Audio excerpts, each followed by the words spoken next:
জিয়া পরিবার, বিশেষ করে মরহুমা সাবেক প্রধানমন্ত্রী বেগম খালেদা জিয়া আলেম উলামা ও ইসলামী মূল্যবোধের প্রতি শ্রদ্ধাশীল বলে পরিচিত ছিলেন। তিনি সবসময় ইসলাম ও ওলামায়ে কিরামগণের পক্ষে অবস্থান নিয়েছেন বলে সমর্থক ও দলীয় নেতাকর্মীদের কাছে স্বীকৃত। তার পথেই হাঁটছেন ছেলে তারেক রহমান। সম্প্রতি এক ইফতার অনুষ্ঠানে তিনি দেশের শীর্ষ ওলামায়ে কিরামকে দাওয়াত করেন এবং সম্মানের সহিত সকলের সাথে কথাবার্তা বলেন। তার আচরণে মুগ্ধ হয়ে অনেকেই বিএনপির দিকে ঝুঁকছেন। চলুন এই ভিডিওতে সাম্প্রতিক সময়ে বিএনপির মুগ্ধ হওয়া কিছু ওলামায়ে কেরামের পরিচিতি জেনে নেই, যারা ভবিষ্যতে এই সরকারের পক্ষে কাজ করতে পারেন। শুরুতে বলতে হয় শায়েখ আহমদুল্লাহর কথা, যিনি ইফতার অনুষ্ঠানে একবার দুবার নয়, ৩ বার দীর্ঘ আলোচনা করেছেন নানান বিষয়ে। একবার টানা ৩ মিনিট কথা বলেন প্রধানমন্ত্রীর সাথে। আমরা সকলেই তাকে চিনি। তিনি বাংলাদেশের একজন সুপরিচিত ইসলামী ব্যক্তিত্ব, আলোচক ও সমাজসেবক। তিনি আস-সুন্নাহ ফাউন্ডেশনের প্রতিষ্ঠাতা ও চেয়ারম্যান। ইন্টারিম সরকার গঠনের সময় ধর্ম উপদেষ্টা হিসেবে সম্মানের সঙ্গে নিজের নাম কর্তন করে নেওয়াটা শায়েখ আহমদুল্লাহর দূরদর্শী এক সিদ্ধান্ত ছিল। ইন্টারিম সরকারের পাঠ হলে তিনি আগের মতোই রেসপেক্ট পেতেন না মানুষজনের। যত ভালো কাজই করুক না কেন, ক্ষমতার সঙ্গে যুক্ত হলে যে কেউ সর্বজনবিদিত অবস্থা হতে সম্মান ও ভালোবাসা হারাতে থাকেন। সেটা শায়েখ আহমদুল্লাহর ক্ষেত্রেও ঘটত, কিন্তু তিনি সেটা ঘটতে দেননি তার সঙ্গে। নিজের কাজটাই করে যাচ্ছেন।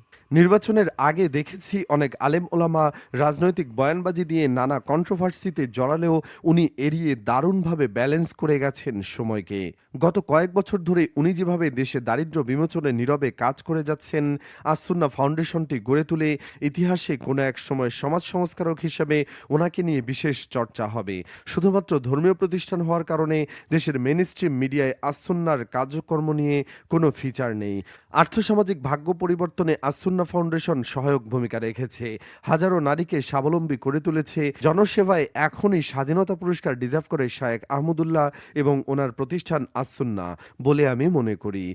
সম্প্রতি প্রধানমন্ত্রী তারেক রহমান এতিম শিশু ও সমাজের আলেম ওলামাদের সঙ্গে ইফতারে শায়েখ আহমদুল্লাহর কনসেপ্ট থেকে জাকাত ম্যানেজমেন্ট নিয়ে সরকারের প্ল্যান শেয়ার করেছেন। প্রতি বছর টোটাল যে পরিমাণ টাকা রাষ্ট্রে জাকাত দেওয়া হয়, সেই টাকা র্যান্ডমলি না দিয়ে হতদরিদ্র থেকে বিভিন্ন শ্রেণীতে ভাগ করে প্রায় ৫০,০০০ বা ১,০০,০০০ টাকা করে নির্দিষ্ট পরিবারের মানুষকে জাকাত প্রদান করলে অন্তত প্রতি বছর ৪ থেকে ৫ লক্ষ মানুষকে স্বাবলম্বী করে তোলা সম্ভব হবে। এভাবে ১ দশক চললে দেশে হতদরিদ্র পরিবারের সংখ্যা একেবারেই কমে যাবে। অনেকে বলছেন জাকাত ম্যানেজমেন্ট নিয়ে সরকারের প্ল্যানে শায়েখ আহমদুল্লাহকে রাখা উচিত। উনি কাজ করলে সেরা কাজটাই করবেন। তারেক রহমানের বাম পাশে চাদর মোড়ানো মানুষটি হলেন বায়তুল মোকাররমের সম্মানিত খতিব সাহেব আল্লামা মুফতি আব্দুল মালেক। তার মধ্যেও এরই মধ্যে অনেকে বিএনপি প্রেম দেখতে পেয়েছেন। নির্বাচনের আগে গণভোট ইস্যুতে বিএনপির অবস্থান নিয়ে যখন দেশজুড়ে সমালোচনা, তখন মসজিদের মিম্বার থেকে তার একটি বয়ান দৃশ্যপট বদলে দিয়েছিল। এর আগে তিনি বেগম খালেদা জিয়ার জানাজায়ও পড়েছিলেন। এবার ইফতার মাহফিলে হাজির হয়ে ট্রান্সজেন্ডার ইস্যুতে প্রধানমন্ত্রীকে পরামর্শ দিয়েছেন। এ মানুষটি সারা বিশ্বে হাদিস শাস্ত্রের সমাদৃত একজন আলেম। তার রচিত বই আল মাদখালা ইলা উলুমিল হাদিস শরীফ বিশ্বে বিভিন্ন দেশে হাদিস শাস্ত্রে পাঠ্য বই। হাদিস শাস্ত্রের উপর ওনার অন্তত 10টি গবেষণামূলক বই রয়েছে, যেগুলো বিশ্বের অনেক জায়গায় হাদিস শাস্ত্রে পাঠ্য। তিনি বিএনপিকে তেল দেন না, তেল না দিয়েও এমনই সব সুপরামর্শ দেন যা প্রকৃত অর্থে কাজে দেবে। প্রধানমন্ত্রীর ডান পাশে আরেক আলেম আব্দুর রাজ্জাক বিন ইউসুফ। তিনি বাংলাদেশের উত্তরাঞ্চলের চাঁপাইনবাবগঞ্জ জেলার দেবীনগর উপজেলার মাওলাবক্স হাটিরটোলা গ্রামে একটি ধার্মিক পরিবারে জন্মগ্রহণ করেন। তিনি একজন প্রখ্যাত বাংলাদেশি ইসলামী চিন্তাবিদ, মুফতি, গবেষক, শিক্ষক ও সালাফি দায়ী হিসেবে পরিচিত। তিনি আহলে হাদিস মতবাদের একজন দৃঢ় অনুসারী। আল মারকাজুল ইসলামী আল সালাফি নওদাপাড়া, রাজশাহীতে মুহাদ্দিস হিসাবে দায়িত্ব পালন করে আসছেন তিনি। বর্তমানে তিনি আল জামিয়াতুস সালাফিয়া নামে একটি প্রতিষ্ঠানও পরিচালনা করছেন। তার বক্তব্যের অন্যতম বৈশিষ্ট্য হল তিনি হাদিসের আরবি ইবারত মুখস্থ পড়েন এবং তারপর অনুবাদ করেন। তার প্রকাশিত গ্রন্থের মধ্যে আইনে রাসূল, দোয়া ও অধ্যায় ও তাওজিহুল কুরআন অন্যতম। আব্দুর রাজ্জাক বিন ইউসুফ গণতন্ত্র পছন্দ করেন না, তবু রাষ্ট্রীয় দাওয়াতে এসেছিলেন ও দেশের প্রচলিত ব্যবস্থার দলগুলোর মধ্যে বিএনপির ওপরই তার কিছুটা ভরসা আছে। অনেকেই বলেন জিয়াউর রহমানের সাথেও তার ভালো সম্পর্ক ছিল, এখন তারেক রহমানের সাথেও গড়ে উঠছে। ওনাদের বাইরে দেওবন্দি ইসলামী পণ্ডিত, রাজনীতিবিদ ও শিক্ষাবিদ, হেফাজতে ইসলাম বাংলাদেশের তৃতীয় ও বর্তমান আমির মুহিবুল্লাহ বাবুনগরীও বিএনপির একজন সমর্থক। গত নির্বাচনে মুহিবুল্লাহ বাবুনগরী চট্টগ্রাম ২ ফটিকছড়ি আসনে বিএনপি মনোনীত ধানের শীষের প্রার্থী সারোয়ার আলমগীরকে আনুষ্ঠানিকভাবে সমর্থন জানিয়েছিলেন। এই সমর্থনকে তিনি ইসলামের সুরক্ষায় একটি জিহাদ হিসেবে অভিহিত করেছেন। বাবুনগরী আরও উল্লেখ করেন যে দেশের বর্তমান রাজনৈতিক প্রেক্ষাপটে ইসলাম ও ধর্মীয় মূল্যবোধ রক্ষায় হেফাজতে ইসলাম এই সিদ্ধান্ত নিয়েছে। সে সময় বিএনপির স্থায়ী কমিটির সদস্য নজরুল ইসলাম খান ও সালাউদ্দিন আহমদ সহ অন্যান্য বিএনপি নেতারা বাবুনগরের মাদ্রাসায় তার সাথে সাক্ষাৎ করেন।